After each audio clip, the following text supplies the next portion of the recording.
میں پچھلے 10 سال سے اپنی بیوی کی قبر پر روزانہ پھول چڑھانے جاتا تھا۔ جب میں دبئی میں تھا تو وہ میری یاد میں مر گئی تھی۔ ایک دن قبرستان کی انتظامیہ نے بتایا کہ بارش کی وجہ سے قبر دھنس گئی ہے۔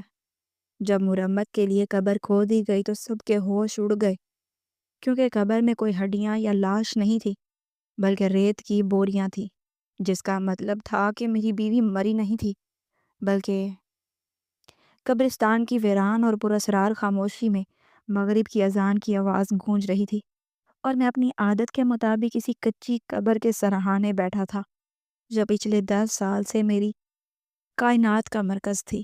میرے ہاتھ میں پکڑے ہوئے گلاب کی پتیاں ہوا سے لرز رہی تھی، بالکل ویسے ہی جیسے میرا دل اس وقت لرز رہا تھا جب میں نے پہلی بار اس قبر کو دیکھا تھا۔ 10 سال کا طویل عرصہ بیت گیا تھا۔ میرے بالوں میں چاندی اتر آئی تھی اور چہرے پر جھریاں نمودار ہو گئی تھی، مگر میرے اندر کا وہ زخم تب بھی اتنا ہی تازہ تھا جتنا اس منحوس دن تھا جب میں دبئی کی فلائٹ سے اتر کر دیوانہ وار یہاں پہنچا تھا۔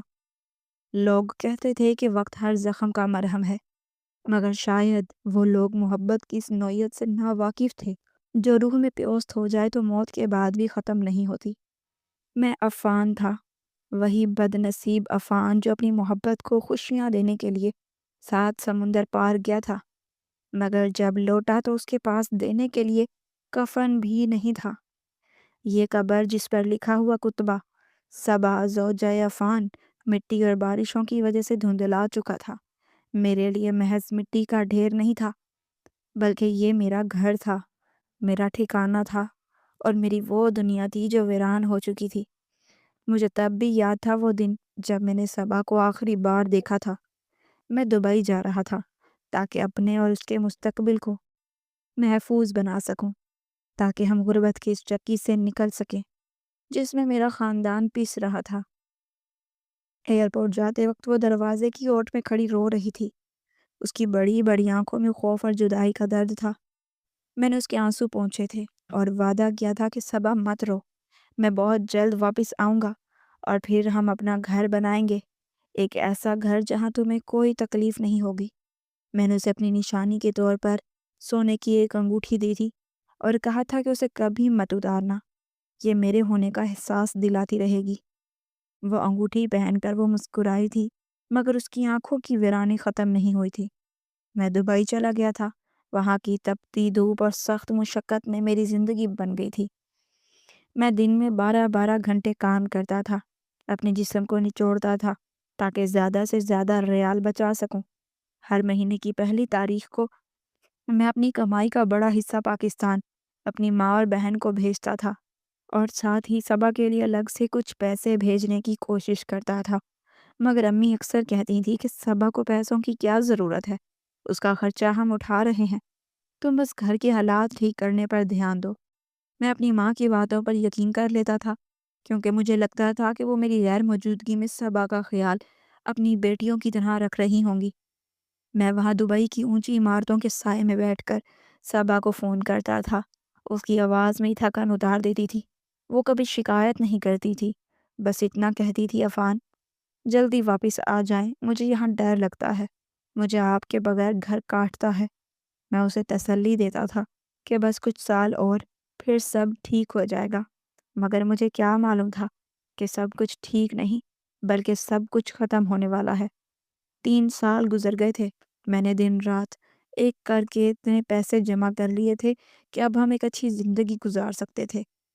میں واپسی کی تیاریاں کر رہا تھا کہ اچانک وہ خبر آئی تھی جس نے میری دنیا میں اندھیرا کر دیا تھا۔ امی کا فون آیا تھا، وہ رو رہی تھی، ان کی آواز میں گھبراہٹ تھی۔ انہوں نے کہا، عفان ہم لٹ گئے، صبا ہمیں چھوڑ گئی ہے۔ میرے پیروں تلے سے زمین نکل گئی تھی۔ میں نے چیخ کر پوچھا تھا، کیا ہوا؟ انہوں نے بتایا تھا کہ اسے اچانک ٹائیفائیڈ ہوا تھا جو بگڑ گیا اور وہ سنبھل نہیں سکی، وہ مر گئی تھی۔ میں اس وقت دبئی کے ایک ہجوم والے بازار میں کھڑا تھا، مگر مجھے لگا تھا میں کسی خلا میں ہوں۔ میرے کانوں میں سائیں سائیں ہونے لگی تھی۔ میں پہلی فلائٹ پکڑ کر پاکستان پہنچا تھا۔ وہ سفر میری زندگی کا سب سے اذیت ناک سفر تھا۔ ہر لمحہ ایک صدی جیسا تھا۔ میں روتا رہا تھا، دعائیں مانگتا رہا تھا، کہ کاش یہ جھوٹ ہو، کاش میں اب گھر پہنچوں تو صبا دروازے پر کھڑی ہو۔ مگر جب میں گھر پہنچا تھا تو وہاں صفیں بچھی تھیں، لوگ تعزیت کر رہے تھے اور میری ماں اور بہن شازیہ رو دھو کر برا حال کیے ہوئے تھیں۔ میں دیوانہ وار کمرے کی طرف بھاگا تھا کہ شاید اس کی میت پڑی ہو، مگر کمرہ خالی تھا۔ امی نے بتایا تھا کہ اسے دفنایا جا چکا ہے کیونکہ لاش خراب ہو رہی تھی اور تم آنے میں دیر کر رہے تھے۔ مجھے اس کا آخری دیدار بھی نصیب نہ ہوا تھا۔ مجھے وہ چہرہ دیکھنے کی بھی اجازت نہیں ملی تھی جسے میں 3 سال سے صرف خوابوں میں دیکھتا رہا تھا۔ میں بھاگتا ہوا قبرستان آیا اور اس تازہ بنی ہوئی قبر پر گر گیا تھا جس پر تب پانی چھڑکا گیا تھا۔ میں نے مٹی کو مٹھیوں میں بھر لیا تھا اور دھاڑے مار مار کر رویا تھا۔ میں صبا سے لڑتا رہا کہ تم نے وعدہ خلافی کیوں کی ہے، تم نے میرا انتظار کیوں نہیں کیا۔ اس دن سے لے کر اس طوفانی رات تک 10 سال گزر چکے تھے۔ میں واپس دبئی نہیں گیا تھا، میں نے وہیں کی ساری کمائی اس گھر پر لگا دی تھی، مگر میرا دل وہاں سے اچاٹ ہو گیا تھا۔ میں نے کوئی کام کاج نہیں کیا تھا، بس جو جمع پونجی تھی اسی پر گزارا ہوتا رہا تھا۔ میرا معمول بن گیا تھا کہ میں ہر شام یہاں آتا تھا اور گھنٹوں اس قبر کے پاس بیٹھتا تھا۔ میں اسے بتاتا تھا کہ آج گھر میں کیا پکا ہے، آج موسم کیسا ہے، آج مجھے اس کی کتنی یاد آئی ہے۔ لوگ مجھے پاگل کہتے تھے، خاندان والے تانے دیتے تھے، مگر مجھے پرواہ نہیں تھی۔ گھر کا ماحول بدل چکا تھا۔ امی اور شازیہ اب وہ نہیں رہی تھی جو پہلے تھی۔ ان کا رویہ میرے ساتھ عجیب سا ہو گیا تھا۔ وہ اکثر مجھے جھڑک دیتی تھی اور سب سے زیادہ زور وہ میری دوسری شادی پر دیتی تھی۔ شروع کے کچھ سال تو وہ خاموش رہی تھی، مگر پھر وہ روز یہ رٹ لگاتی تھی کہ عفان بھول جاؤ اسے، وہ مر گئی ہے، مٹی ہو گئی ہے، اب ہڈیاں بھی نہیں بچی ہوں گی، کب تک ایک لاش سے لپٹے رہو گے۔ شازیہ اکثر کہتی تھی، بھائی آپ کے پاس اللہ کا دیا سب کچھ ہے، پیسے ہیں، گھر ہے، جوانی ہے، کیوں اپنی زندگی برباد کر رہے ہو؟ کوئی اور لے آؤ، گھر میں رونق ہو جائے گی۔ مگر وہ نہیں جانتی تھی کہ میرے گھر کی رونق تو اس مٹی کے ڈھیر کے نیچے دبی تھی۔ میں کسی اور عورت کو اس نظر سے کیسے دیکھ سکتا تھا جس نظر سے میں نے صبا کو دیکھا تھا؟ میرے لیے دوسری شادی کا تصور بھی زنا کے مترادف تھا۔ اس رات بھی گھر میں یہی تماشا ہوا تھا۔ امی نے غصے میں آ کر کہا تھا کہ اگر تم نے شادی نہیں کی تو میں تمہیں آگ کر دوں گی۔ تم نے اپنی زندگی تو تباہ کی ہی ہے، ہمیں بھی عذاب میں ڈالا ہوا ہے۔ میں چپ چاپ سنتا رہا تھا کیونکہ میں ان سے بحث نہیں کرنا چاہتا تھا۔ میں جانتا تھا کہ وہ میری بھلائی چاہتی تھی، یا کم از کم میں یہی سمجھتا تھا، مگر میرا دل نہیں مانتا تھا۔ وہ شایان کچھ زیادہ ہی بوجھل تھی۔ آسمان پر کالے سیاہ بادل منڈلا رہے تھے اور ہوا میں عجیب سی خنکی اور نمی تھی، جیسے قدرت کسی بڑے واقعے کی تیاری کر رہی ہو۔ میں قبر پر تازہ پھول رکھ کر اٹھنے ہی والا تھا کہ بادل زور سے گرج رہا تھا اور بارش کی موٹی بوندیں میرے چہرے پر گری تھی۔ یہ بارش میرے آنسوں میں گھل مل گئی تھی۔ مجھے گھر جانے کا دل نہیں کر رہا تھا، مگر طوفان بڑھ رہا تھا۔ میں نے آخری بار کتبے پر ہاتھ پھیرا اور کہا، صبا میں کل پھر آؤں گا، تم اداس مت ہونا، میں کبھی تمہیں اکیلا نہیں چھوڑوں گا، چاہے پوری دنیا میرے خلاف ہو جائے۔ میں بھیگتا ہوا اپنی موٹر سائیکل تک پہنچا تھا اور گھر کی طرف روانہ ہوا تھا۔ راستے میں بارش نے طوفان کی شکل اختیار کر لی تھی۔ سڑکیں ندی نالے بن گئی تھی، درخت جھوم رہے تھے جیسے کوئی ماتم کر رہا ہو۔ میں گھر پہنچا تو امی اور شازیہ ٹی وی لاؤنج میں بیٹھی چائے پی رہی تھی۔ مجھے بھیگا ہوا دیکھ کر شازیہ نے منہ بنایا تھا، پھر وہی قبرستان سے ہو کر آ رہے ہو؟ بھائی اب تو بس کر دو، لوگ باتیں بناتے ہیں کہ عفان قبرستان کا مجاور بن گیا ہے۔ میں نے کوئی جواب نہیں دیا تھا اور اپنے کمرے میں چلا گیا تھا۔ وہ کمرہ جو کبھی میرا اور صبا کا خوابگاہ تھا، ایک میوزیم بن چکا تھا جہاں اس کی چیزیں میں نے سجا رکھی تھی، اس کی چوڑیوں کے ٹکڑے، اس کا دوپٹہ، اس کی وہ تصویر جو ہم نے شادی کے فوراً بعد کھنچوائی تھی۔ میں نے گیلے کپڑے بدلے تھے اور بستر پر لیٹ گیا تھا۔ باہر طوفان کا شور بڑھتا جا رہا تھا، بجلی کڑکنے کی آوازیں کھڑکیوں کے شیشے لرزا رہی تھی۔ مجھے نیند نہیں آ رہی تھی، دل میں عجیب سی بے چینی تھی، جیسے کچھ برا ہونے والا تھا۔ مجھے بار بار صبا کا خیال آ رہا تھا کہ اس کچی قبر کا کیا حال ہوگا، کیا بارش کا پانی اسے خراب تو نہیں کر دے گا۔ میں سوچتا تھا کہ صبح ہوتے ہی جا کر دیکھوں گا۔ ساری رات میں کروٹیں بدلتا رہا تھا، اور ماضی کی وہ فلم میری آنکھوں کے سامنے چلتی رہی تھی۔ وہ صبا کی ہنسی، وہ اس کی معصوم باتیں، وہ دبئی جاتے وقت اس کا رونا۔ صبح کے 4 بجے ہوں گے کہ اچانک میرے موبائل کی گھنٹی بجی تھی۔ اتنی صبح اور اتنے طوفان میں کس کا فون ہو سکتا تھا؟ میں نے چونک کر موبائل دیکھا تھا۔ اسکرین پر بشیرہ گورگن کا نام تھا۔ میرا دل زور سے دھڑکا تھا۔ بشیرہ مجھے کیوں کال کر رہا تھا؟ میں نے کپکپاتے ہاتھوں سے کال ریسیو کی تھی۔ عفان صاحب، بشیرے کی آواز میں شدید گھبراہٹ تھی اور پیچھے بارشوں کا شور سنائی دے رہا تھا۔ جی بشیرہ، خیریت؟ میں نے ڈرتے ڈرتے پوچھا تھا۔ صاحب، غضب ہو گیا۔ رات کی طوفانی بارش نے قبرستان میں تباہی مچا دی ہے۔ بہت سی قبریں بیٹھ گئی ہیں اور آپ کی بیوی کی قبر۔ وہ رک گیا تھا۔ کیا ہوا صبا کی قبر کو؟ میں بستر سے اچھل پڑا تھا۔ صاحب، وہ قبر پوری کی پوری دھنس گئی ہے۔ زمین اندر بیٹھ گئی ہے۔ کتبہ بھی گر گیا ہے۔ آپ فوراً آ جائیں، ہمیں اسے مرمت کرنا ہوگا ورنہ پانی اندر بھر جائے گا۔ بشیرے کی بات سن کر میرے پہلوں تلے سے زمین نکل گئی۔ صبا کی قبر، میری آخری نشانی۔ میں ننگے پاؤں کمرے سے بھاگا تھا۔ لاؤنج میں امی تہجد کے لیے جاگ رہی تھی۔ مجھے اس طرح بھاگتے ہوئے دیکھا کر وہ گھبرا گئی تھی۔ کیا ہوا عفان، کہاں جا رہے ہو؟ صبا کی قبر دھس گئی ہے امی، میں نے جوتا پہنتے ہوئے چیخ کر کہا تھا۔ مجھے جانا ہے، ابھی جانا ہے۔ ارے پاگل مت بنو، اتنی بارش ہے، صبح چلے جانا، مردے کہیں بھاگ نہیں جاتے۔ امی نے مجھے روکنے کی کوشش کی تھی مگر میں نے ان کی ایک نہ سنی تھی۔ میں باہر طوفان میں نکل گیا تھا۔ موٹر سائیکل سٹارٹ کی تھی اور قبرستان کی طرف دوڑا دی تھی۔ میرا پورا جسم بارش سے بھیگ چکا تھا مگر میرے اندر آگ لگی ہوئی تھی۔ مجھے نہیں معلوم تھا کہ یہ قبر کا دھنسنا قدرت کا کوئی اشارہ تھا۔ مجھے نہیں معلوم تھا کہ آج اس قبر کی مٹی ہٹے گی تو میرے پیروں تلے سے بھی زمین ہٹ جائے گی۔ میں قبرستان پہنچا تھا تو وہاں کا منظر ہولناک تھا۔ کئی درخت گر پڑے تھے، ہر طرف کیچڑ تھا۔ میں گرتا پڑتا صبر کی قبر تک پہنچا۔ وہاں بشیرہ اور 2 مزدور کھڑے تھے۔ قبر کی حالت دیکھ کر میرے منہ سے چیخ نکل گئی تھی۔ قبر درمیان سے پھٹ کر نیچے گہری ہو چکی تھی اور ارد گرد کی مٹی اس میں گر رہی تھی۔ عفان صاحب، حوصلہ کریں، بشیرے نے مجھے سہارا دیا تھا۔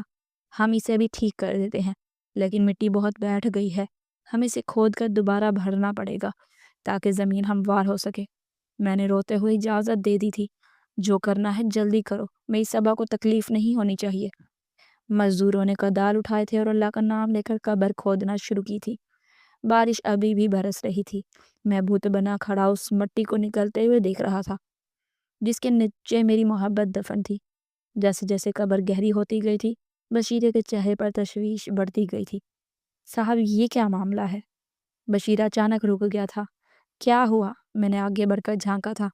عام طور پر 10 سال پرانی قبر میں ہڈیاں بکھری ہوتی ہیں یا لکڑی کے تختے گل چکے ہوتے ہیں مگر یہاں تو کچھ اور ہی تھا۔ کدال کسی سخت چیز سے ٹکرایا تھا مگر وہ ہڈی نہیں تھی۔ مزدوروں نے مزید مٹی ہٹائی تھی تو ایک عجیب منظر سامنے آیا تھا۔ وہاں کوئی انسانی ڈھانچہ نہیں تھا، کوئی کھوپڑی نہیں تھی، کوئی کفن کا ٹکڑا نہیں تھا بلکہ پلاسٹک کی میلی کچیلی بوریاں نظر آ رہی تھی۔ بوریاں؟ قبر میں بوریاں؟ میرا دماغ چکرا گیا تھا۔ یہ کیا ہے؟ میں نے چیخ کر پوچھا تھا۔ بشیرے نے نیچے اتر کر ایک بوری کو ٹٹولا تھا اور پھر چاقو سے اسے کاٹا تھا۔ اندر سے ریت بہہ نکلی تھی، صرف ریت۔ ہم سب کے ہوش اڑ گئے تھے۔ بشیرہ خوف سے پیچھے ہٹ گیا۔ یا اللہ، یہ کیا ماجرا ہے؟ لاش کہاں گئی؟ اس نے چیخ کر کہا تھا۔ میں پاگلوں کی طرح قبر کے کنارے بیٹھ گیا تھا۔ میں نے خود نیچے ہاتھ ڈال کر دوسری بوری پھاڑی تھی۔ اس میں بھی ریت تھی، تیسری میں بھی ریت تھی۔ وہاں صرف ریت کی بوریاں تھی اور کچھ اینٹیں تھی جنہیں لاش کی جسامت دینے کے لیے ترتیب سے رکھا گیا تھا۔ قبر خالی تھی، بالکل خالی۔ اس میں کبھی کوئی دفن ہوا ہی نہیں تھا۔ تو پھر میں 10 سال سے کس پر فاتحہ پڑھ رہا تھا؟ میں کن ریت کی بوریوں کو پھول پیش کرتا رہا تھا؟ اگر صبا یہاں نہیں تھی تو وہ کہاں تھی؟ کیا وہ زندہ تھی یا اسے کہیں اور پھینک دیا گیا تھا؟ میرا سر چکرانے لگا تھا، آنکھوں کے سامنے اندھیرا چھا گیا تھا۔ بارش کی بوندیں اب مجھے ہتھوڑوں کی طرح لگ رہی تھی۔ مجھے اپنی ماں اور بہن کے چہرے یاد آئے جنہوں نے مجھے بتایا تھا کہ اسے دفنا دیا گیا ہے۔ کیا انہوں نے مجھ سے جھوٹ بولا تھا؟ مگر کیوں؟ میری بیوی کی موت کا ڈرامہ کیوں رچایا جائے گا؟ میں قبر کے گڑھے کو کھود رہا تھا اور سوالوں کا ایک طوفان میرے دماغ میں بڑھتا تھا۔ مجھے نہیں پتا تھا کہ ابھی تو حیرت کا پہلا جھٹکا لگا تھا، اصل قیامت تو ابھی ٹوٹنا باقی تھی۔ قبر کے اس کھلے ہوئے منہ سے نکلنے والی ریت نے میرے ہوش و حواس چھین لیے تھے، اور میرے وجود میں ایک ایسی سنسنی دوڑ گئی تھی جس نے میرے خون کو منجمد کر دیا تھا۔ میں وہاں بارش میں کھڑا کانپ رہا تھا، مگر یہ کپکپاہٹ سردی کی وجہ سے نہیں تھی، بلکہ اس خوف کی وجہ سے تھی جو اس خالی قبر نے میرے دل میں بٹھا دیا تھا۔ میں نے بشیر گورگن کو وہیں چھوڑا تھا اور دیوانہ وار قبرستان سے باہر کی طرف بھاگا تھا۔ میرے جوتے کیچڑ میں پھنس رہے تھے، مگر مجھے رکنے کا ہوش نہیں تھا۔ میرا ذہن معاف ہو چکا تھا، اور صرف ایک ہی سوال ہتھوڑے کی طرح میرے دماغ پر برس رہا تھا کہ اگر صبا زندہ تھی تو کہاں تھی؟ کیا وہ زندہ تھی؟ اگر وہ زندہ تھی تو میرے گھر والوں نے مجھے اس کی موت کی جھوٹی خبر کیوں سنائی تھی؟ میں نے اپنی موٹر سائیکل سٹارٹ کی تھی اور اسے طوفانی بارش میں سڑک پر ڈال دیا تھا۔ مجھے نہیں معلوم تھا کہ میں گھر کیسے پہنچا تھا، بس اتنا یاد تھا کہ میری موٹر سائیکل ہوا سے باتیں کر رہی تھی اور میرا دل سینہ پھاڑ کر باہر آنے کو تیار تھا۔ گھر کا گیٹ کھلا چھوڑ کر میں اندر داخل ہوا تھا۔ میرا حلیہ کسی پاگل انسان جیسا تھا، کپڑے مٹی اور پانی میں لتھڑے ہوئے تھے اور آنکھوں میں وحشت ناچ رہی تھی۔ میں نے زور سے لاؤنج کا دروازہ کھولا تھا۔ سامنے امی اور شازیہ ابھی بھی وہیں بیٹھی تھی، شاید میرے واپس آنے کا انتظار کر رہی تھی، یا شاید انہیں قدرت اسی جگہ بٹھا کر رکھنا چاہتی تھی تاکہ وہ میرے سوالوں کا سامنا کر سکے۔ مجھے اس خوفناک حالت میں دیکھ کر وہ دونوں گھبرا کر کھڑی ہو گئی تھی۔ امی کے ہاتھ سے تسبیح گر گئی تھی اور شازیہ کا رنگ پیلا پڑ گیا تھا۔ عفان، امی نے لرزتی ہوئی آواز میں پکارا تھا۔ کیا ہوا بیٹا؟ تم اس طرح کیوں آئے ہو؟ میں نے کوئی جواب نہیں دیا تھا۔ میں سیدھا ان کے سامنے جا کر کھڑا ہو گیا۔ میری سانسیں دھونکنی کی طرح چل رہی تھی اور میرے نتنے پھولے ہوئے تھے۔ میں نے ان کی آنکھوں میں آنکھیں ڈال کر دیکھا تھا۔ ان آنکھوں میں ممتا نہیں تھی، بلکہ خوف تھا، چور کی آنکھوں جیسا خوف۔ سچ بتا دے مجھے، میں نے دھاڑ کر کہا تھا۔ میری آواز اتنی بلند تھی کہ کھڑکیوں کے شیشے جھنجھنا اٹھے۔ صبا کہاں ہے؟ امی نے گھبرا کر شازیہ کی طرف دیکھا تھا اور پھر مجھ سے مخاطب ہوئی تھی۔ بیٹا وہ تو قبر میں ہے، اسے مرے ہوئے 10 سال ہو گئے ہیں، تم یہ کیسی باتیں کر رہے ہو؟ جھوٹ، میں نے چیخ کر میز پر مکہ مارا تھا، جس سے پانی کا جگ گر کر ٹوٹ گیا تھا اور کانچ بکھر گیا تھا۔ بالکل میرے بھروسے کی طرح کوئی قبر نہیں ہے، وہاں کوئی لاش نہیں ہے۔ میں ابھی وہاں سے آ رہا ہوں۔ قبر بارش سے کھل گئی ہے اور اس میں سے ہڈیاں نہیں، ریت کی بوریاں نکلی ہیں۔ ریت کی بوریاں؟ میرا گلا بیٹھ گیا تھا۔ آپ لوگوں نے ریت کی بوریوں کا جنازہ پڑھایا تھا؟ آپ نے مجھے 10 سال ایک خالی گڑھے پر رلایا۔ جواب دیں مجھے صبا کہاں ہے؟ یہ سنتے ہی امی کا چہرے کا رنگ فک ہو گیا تھا، جیسے ان کے جسم سے خون نچوڑ لیا گیا ہو۔ وہ لڑکھڑا کر صوفے پر گر گئی تھی۔ شازیہ دیوار کے ساتھ لگ گئی تھی اور اس کا جسم کانپ رہا تھا۔ کمرے میں موت کا سا سناٹا چھا گیا تھا، صرف باہر بارش کی آواز اور میری بھاری سانسوں کا شور تھا۔ بولو، میں شازیہ کی طرف بڑھا تھا۔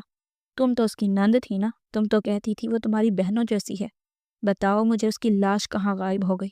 شازیہ پھوٹ پھوٹ کر رونے لگی تھی۔ وہ کچھ بولنے کی کوشش کر رہی تھی، مگر الفاظ اس کے گلے میں پھنس رہے تھے۔ امی نے اپنا چہرہ ہاتھوں میں چھپا لیا تھا اور زور زور سے رونے لگی تھی۔ یہ رونا عام رونا نہیں تھا، یہ وہ بین تھا جو تب کیا جاتا ہے جب کوئی راز فاش ہو جائے اور چھپنے کی کوئی جگہ نہ بچے۔ مجھے بتاتی کیوں نہیں ہو؟ میں نے جنونی انداز میں اپنا سر پیٹا تھا۔ کیا میں اس گھر کا فرد نہیں تھا؟ میں نے اپنی زندگی لگا دی تھی تم لوگوں کے سکھ کے لیے، اور تم لوگوں نے مجھے اتنا بڑا دھوکہ دیا۔ عفان بیٹا، امی نے روتے ہوئے سر اٹھایا تھا، ان کی آنکھیں سرخ تھیں۔ ہم مجبور تھے بیٹا، ہم نے تمہارے لیے یہ سب کیا، میرے لیے۔ میں نے حیرت اور غصے سے انہیں دیکھا تھا۔ میرے لیے؟ آپ نے میری بیوی کو غائب کر دیا، کیا مطلب ہے آپ کا؟ ہاں بیٹا؟ امی نے ایک گہری سانس لی تھی، اور پھر وہ زہر اگلا تھا جس نے میری روح کو بھی جلا کر راکھ کر دیا تھا۔ انہوں نے کہا تھا صبا مری نہیں تھی، وہ بھاگ گئی تھی۔ یہ الفاظ میرے کانوں میں پگھلے ہوئے سیسے کی طرح اترے تھے۔ کیا؟ میں نے بے یقینی سے دہرایا تھا۔ بھاگ گئی تھی؟ ہاں عفان، شازیہ نے بھی روتے ہوئے ہمت جمع کی تھی اور بولی تھی، بھائی وہ عورت آپ کے قابل نہیں تھی۔ آپ وہاں پردیس میں خون پسینہ بہا رہے تھے اور وہ یہاں گھلچھڑیں اڑا رہی تھی۔ میں سکتے میں آ گیا تھا، میرا دماغ ان الفاظ کو قبول کرنے سے انکاری تھا۔ نہیں، یہ نہیں ہو سکتا۔ میں نے نفی میں سر ہلایا تھا۔ میری صبا ایسی نہیں تھی، وہ مجھ سے محبت کرتی تھی، وہ میرا انتظار کر رہی تھی۔ تم لوگ جھوٹ بول رہی ہو۔ ہم کیوں جھوٹ بولیں گے؟ امی نے اب مگرمچھ کے آنسو بہاتے ہوئے کہا تھا۔ بیٹا، ہم نے تمہاری عزت بچانے کے لیے یہ ڈرامہ کیا تھا۔ جب تم دبئی میں تھے تو وہ اکثر گھر سے غائب رہتی تھی، فون پر گھنٹوں غیر مردوں سے باتیں کرتی تھی۔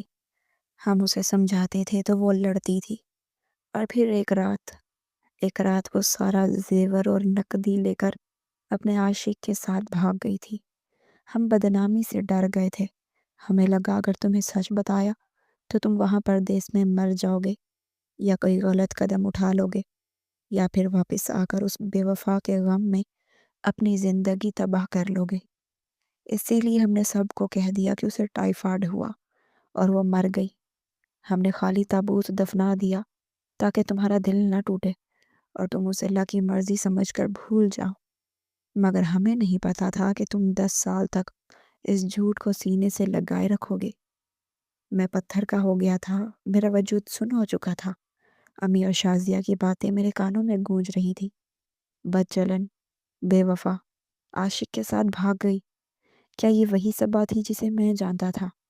وہ معصوم سی لڑکی جو اونچی آواز میں بات بھی نہیں کرتی تھی، کیا وہ اتنی بڑی اداکار تھی؟ میرا دل اور دماغ جنگ کا میدان بن چکے تھے۔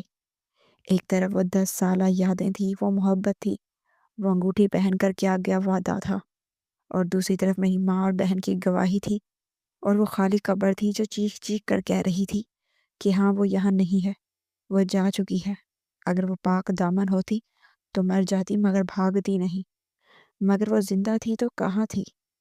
امی مجھے تسلی دینے کے لیے آگے بڑھی تھی۔ بیٹا، شکر کرو کہ وہ تمہاری زندگی سے نکل گئی۔ وہ ایک گندگی تھی جسے ہم نے صاف کر دیا۔ اب بھول جاؤ اسے اور نئی زندگی شروع کرو۔ دیکھو، اللہ نے بھی آج اس کی قبر کا پردہ چاک کر دیا ہے تاکہ تمہیں حقیقت پتہ چل جائے۔ میں نے امی کا ہاتھ جھٹک دیا تھا۔ مجھے ان کے لمس سے گھن آنے لگی تھی، چاہے صبا قصوروار تھی یا بے گناہ، مگر میری ماں اور بہن نے جو کھیل کھیلا تھا وہ بھی کم گھناؤنا نہیں تھا۔ انہوں نے مجھے 10 سال ایک دھوکے میں رکھا تھا، انہوں نے مجھے زندہ درگور کر دیا تھا۔ میں خاموش ہو گیا تھا۔ میری یہ خاموشی رضامندی کی نہیں تھی، بلکہ اس گہرے صدمے کی تھی جس نے میرے الفاظ چھین لیے تھے۔ میں جانتا تھا کہ اب بحث کرنے کا کوئی فائدہ نہیں ہے۔ انہوں نے جو کہانی سنانی تھی سنا دی تھی، اور اب وہ اسے ہی سچ ثابت کریں گی۔ مگر میرے دل کے کسی کونے میں ایک دیا جل رہا تھا، ایک مدھم سی امید، یا شاید ضد کہ میری صبا ایسی نہیں ہو سکتی۔ اگر وہ بھاگتی تو زیور لے کر بھاگتی، مگر وہ میری دی ہوئی انگوٹھی کے علاوہ کچھ نہیں پہنتی تھی۔ اور پھر وہ خالی قبر، اس میں ریت کی بوریاں کس نے بھری تھی؟ صبا نے تو نہیں بھری ہوں گی، یہ کام تو انہی کا تھا۔ میں نے ایک گہری اور سرد نظر امی اور شازیہ پر ڈالی تھی، اور بنا کچھ کہے اپنے کمرے میں چلا گیا تھا۔ پیچھے وہ دونوں اونچی آواز میں رو رہی تھی، شاید اپنے گناہوں کا بوجھ ہلکا کر رہی تھی، یا شاید مجھے مزید جذباتی کر کے اپنا ہمدرد بنانا چاہتی تھی۔ مگر میں اب ان کے جال میں پھنسنے والا نہیں تھا۔ میں نے کمرے کا دروازہ اندر سے لاک کر لیا تھا اور فرش پر بیٹھ گیا تھا۔ میرے سامنے صبا کی تصویر پڑی تھی جس میں وہ مسکرا رہی تھی۔ میں نے اس کی تصویر کو اٹھایا اور اس سے پوچھا، صبا، کیا تم واقعی بے وفا ہو؟ کیا میرے پیٹھ پیچھے تم نے مجھے بیچ دیا تھا، یا تم بھی کسی گہری سازش کا شکار ہوئی ہو؟ میرے آنسو تصویر پر گر رہے تھے۔ میرا دل کہہ رہا تھا کہ وہ بے گناہ ہے، مگر عقل کہہ رہی تھی ماں اور بہن اتنا بڑا بہتان کیوں لگائیں گی؟ اور اگر وہ بے گناہ تھی تو 10 سال سے کہاں تھی؟ اس نے مجھ سے رابطہ کیوں نہیں کیا؟ میں پوری رات جاگتا رہا تھا۔ بارش تھم چکی تھی، مگر میرے اندر کا طوفان تھمنے کا نام نہیں لے رہا تھا۔ صبح کی پہلی کرن کے ساتھ میں نے ایک فیصلہ کیا تھا، میں جھوٹ اور سچ کا فیصلہ کر کے رہوں گا۔ میں صبا کو ڈھونڈوں گا، چاہے وہ زمین کے کسی بھی کونے میں ہو۔ اگر وہ بے وفا نکلی تو میں اسے اپنے ہاتھوں سے مار دوں گا، اور اگر وہ مظلوم نکلی تو میں اس گھر کو آگ لگا دوں گا جس نے میری محبت کا تماشا بنایا تھا۔ میں نے الماری سے اپنا پرانا بیگ نکالا اور اس میں صبا کی کچھ پرانی چیزیں تلاش کرنا شروع کی تھی، شاید کوئی خط، کوئی سراغ، کوئی ایسی چیز جو مجھے اس تک پہنچا سکے۔ میں نے گھر کے پرانے اسٹور روم کا بھی چکر لگایا تھا، جہاں پرانا سامان پڑا ہوا تھا۔ وہاں مجھے صبا کے کچھ پرانے کپڑے ملے،